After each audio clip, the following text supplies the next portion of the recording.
Imagine climbing that slope under fire. It's hard going at the best of times. Well, today we're exploring this beautiful battlefield, if somewhat rainy battlefield, at a place called Rolica or Roliça, depending on how you say it. This was the place where the British and Portuguese first went toe-to-toe with the French during the Peninsular War. I'm here with my good friend Marcus Cribb. Come with us to walk the battlefield and really get to know the ground.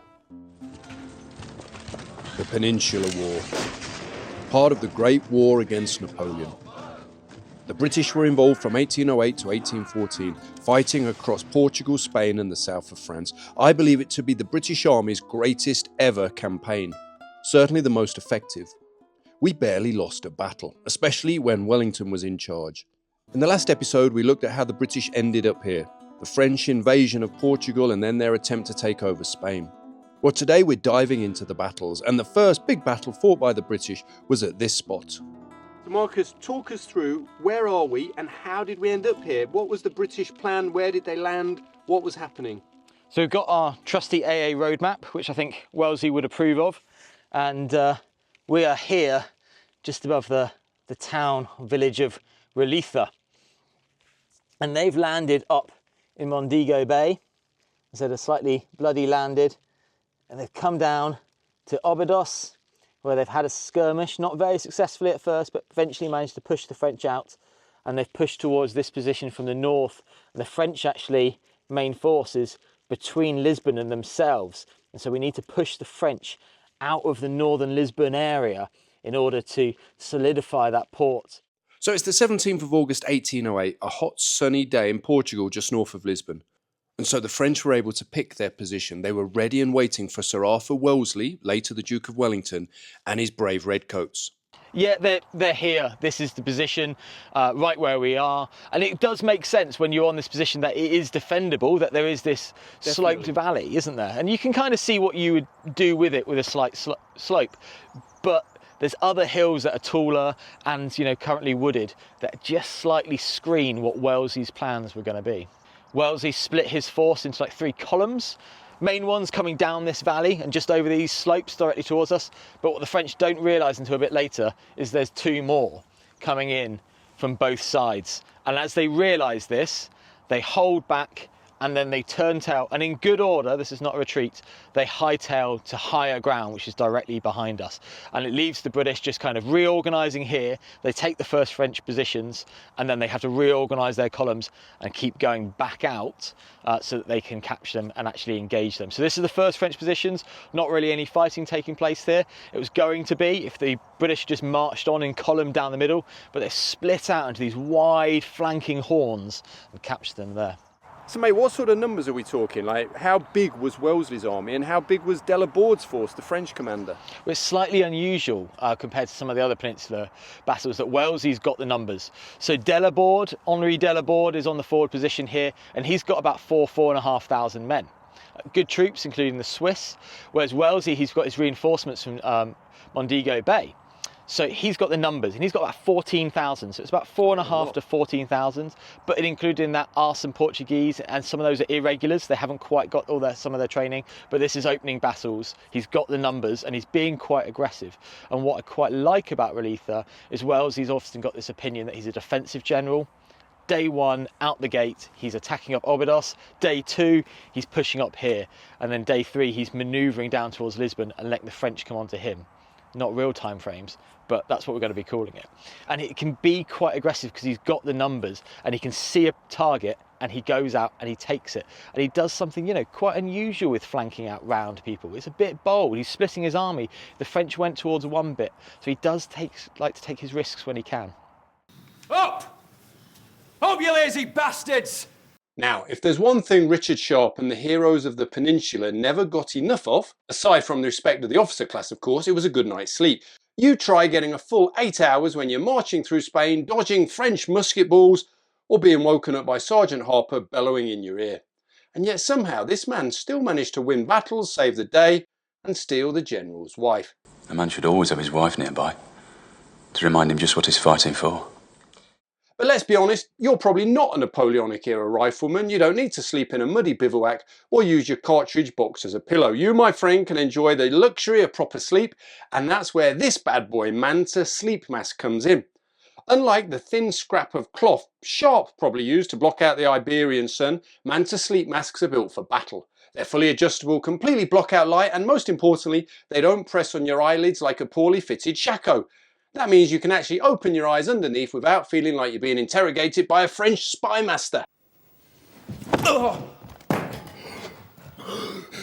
They've even got special side sleeper designs, which is good news if you, like me, roll around in your sleep like a cavalryman being thrown from a horse.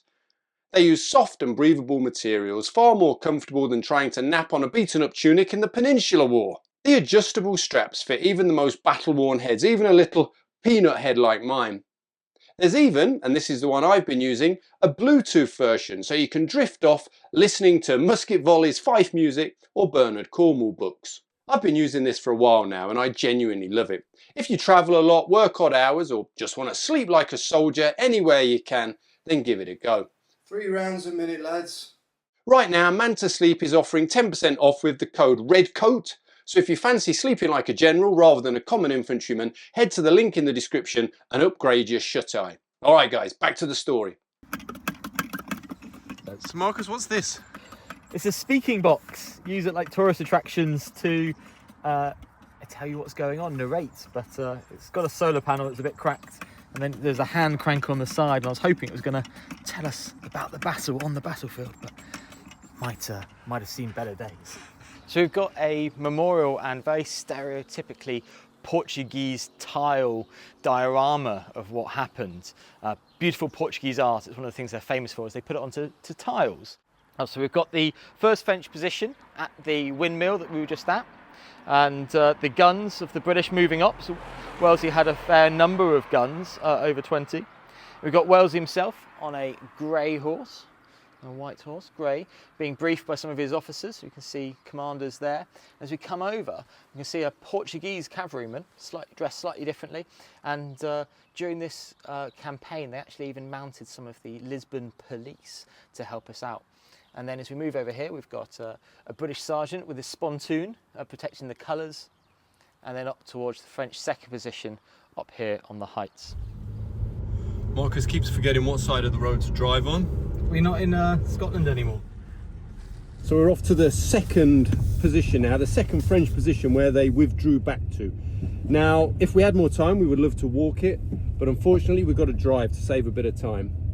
So you really get a sense of how steep this terrain was. I mean, incredible to think they attacked up here.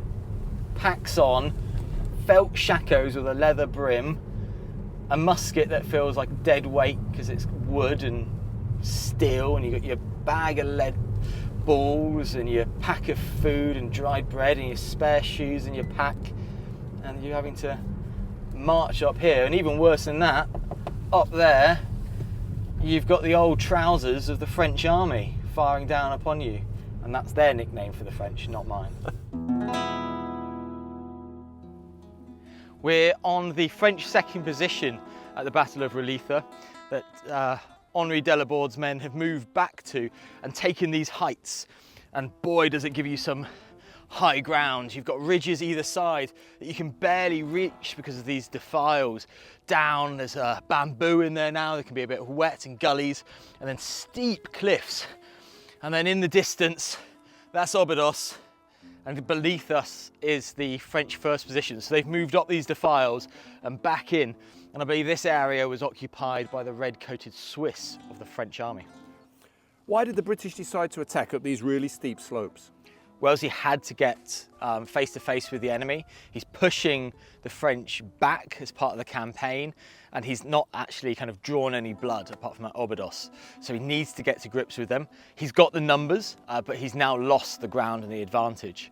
He's got his two flanking columns that are going to eventually cut off the French. Trant's going all the way round to my right, and Wellesley's right, and then he's got Ferguson going round with columns also of 95th Rifles, and they get engaged on the left-hand flank over there.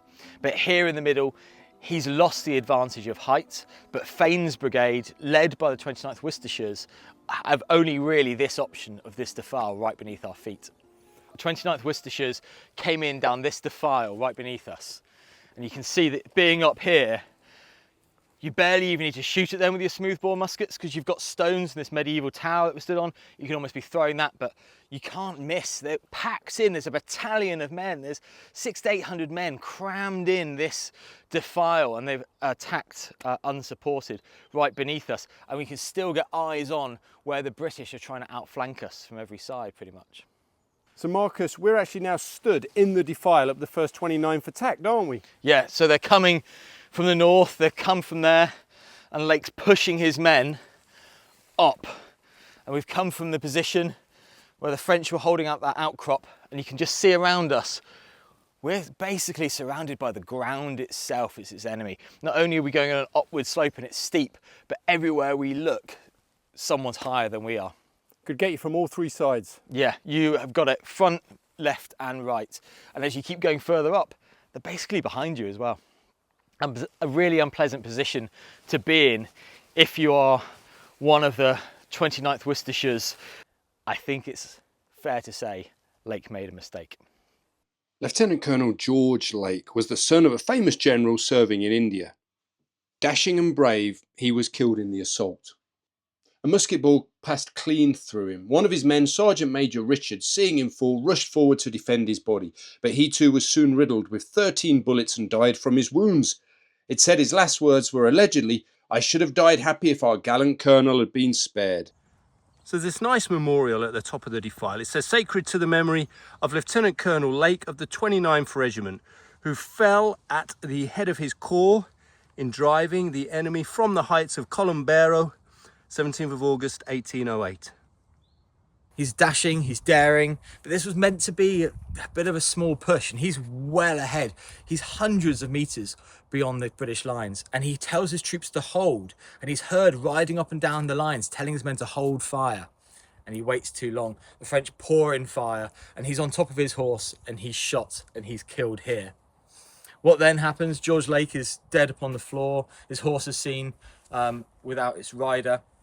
They've lost their battalion commander, who had this vision to strike forwards without major orders, and they're leaderless. Because it was essentially an unsupported attack, wasn't it? Completely unsupported. He doesn't have another battalion giving him cover in depth, and the guns are miles back down towards the village, and the two flanking columns are behind him. So he's well forward. And the Worcestershires lose another 2 officers and 177 men killed and wounded. So it's a very unsuccessful attack. And am I right in saying Wellesley, though, did end up supporting the attack and they were able to push through in the end up here? So they pushed through, but quite a bit later. But what really turns the battle is you've got these 2 flanking columns. And whilst the 95th Rifles are pushing up towards that windmill, Trance with his Portuguese has had time to get much further around to the side there. So Marcus, we've walked the ground, we've had a good look about. What does it tell you about this battle? What do we learn about Wellesley? What do we learn about the British Army right at the start of the Peninsular War? We learn that he's not adverse to taking a risk. He's pushing down onto this position from the north. He's got good ground. He's even taken Obados Castle, and it's a nice flat valley. The French have got the high ground, and he goes on the attack right out the gates. The first battle, he's assaulting the French on high ground. It reverses the wrong stereotype about Wellesley. And the British troops, yes, they've got the numbers, but they're attacking up this position that we've just walked. It's dramatic, it's steep, it's actually dangerous to walk as a hiker, some parts of it, because it's so steep. And they're doing that with all their equipment. It does take determination to get amongst that in the summer. Brilliant. So we've got lots more stories to come. The next one we're going to look at Vimeyero. I think that's how you say it. That'll do. What can people expect? That where we've now got British lines fighting off French columns and town street fighting, bayonets, distance, so close you can smell the garlic. Sounds good. Don't click off just yet, guys, because I wanted to flag that I've got a new membership account here at YouTube. You can join my membership page. You get early access to all of my videos. If you prefer Patreon, I'm also on Patreon, patreon.com/redcoathistory. And I also want to thank a number of you who donated to our trip to the Peninsular battlefields. You know who you are, and over the next couple of months I'm going to be trying to thank you all individually. Let's start with the first one. And a quick thank you to Robert Harper, who kindly donated. Now I'm presuming, Robert, you're a relative of a certain Sergeant Harper, aren't you? Thanks, mate. Okay guys, thanks for the support. Watch the video on screen now. YouTube thinks you're going to like it. See you soon.